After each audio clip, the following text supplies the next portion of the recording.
So, thank you for asking. I grew up in northern Kentucky and went into the Army right out of high school.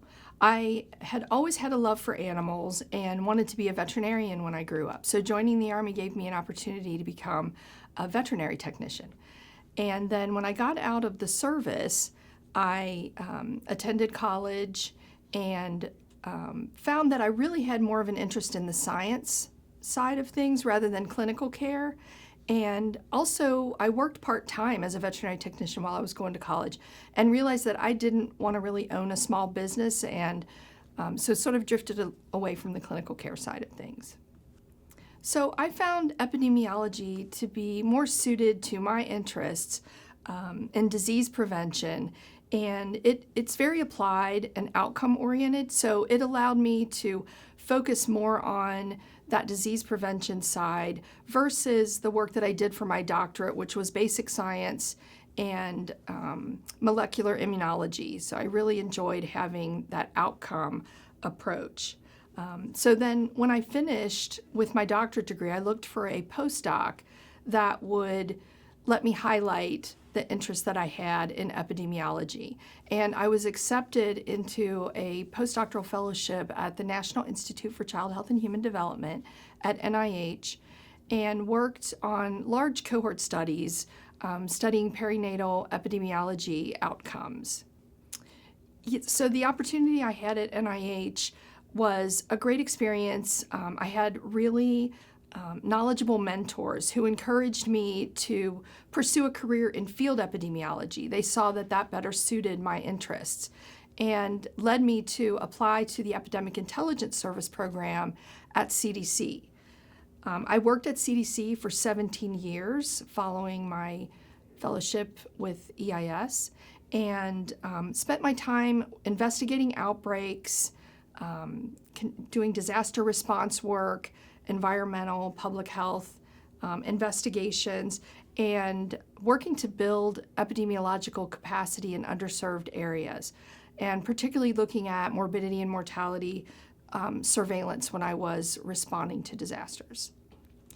So the most meaningful experience and the project I'm probably most proud of was the initiation and establishment of the Zambia National Public Health Institute. So while I was with CDC, I worked to support Zambia in the creation of their version of CDC. And while I was there, I helped to work alongside the newly hired staff and leaders to train them on outbreak investigation, morbidity and mortality surveillance, and to do public health education for their communities.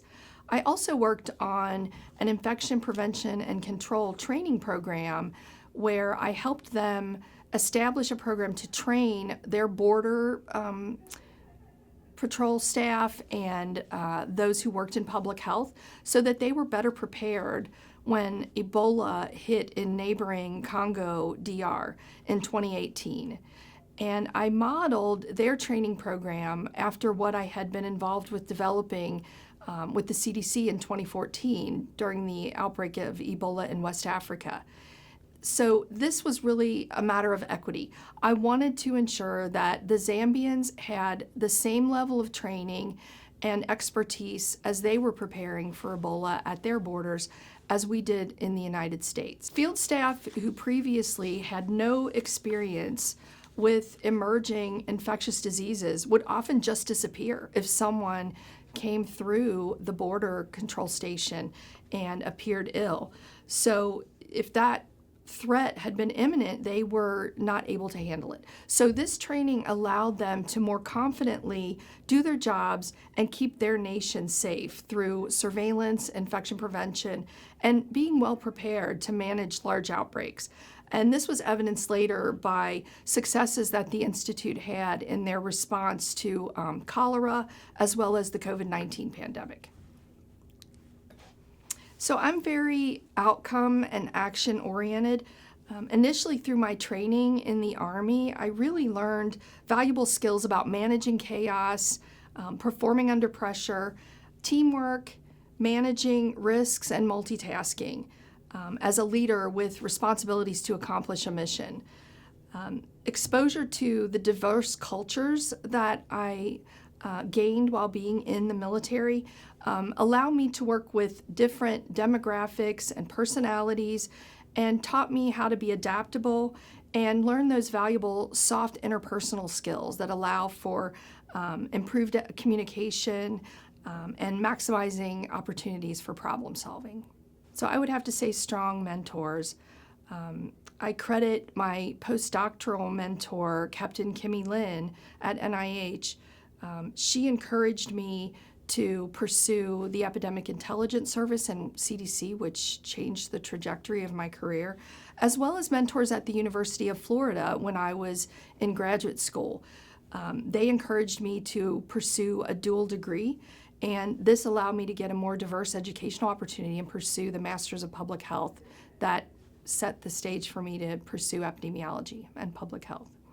So I would say challenges with changing behaviors. We work in public health to try to improve and improve outcomes and prevent disease. And changing behaviors of people is quite challenging. But I always look at those setbacks as opportunities to find ways around hurdles and keep moving forward. I always focus on the positive or taking small steps and just always trying to move forward to accomplish our goals. And so I look for interesting solutions to those problems, and I find that the path that I head down may not always be the one that I initially intended, but it may lead to even better outcomes than I could have imagined. And if it isn't going in the direction that we need to be going, I learn that you can have a lot of information from negative and positive experiences. And so I use those to build on opportunities to always seek improvement.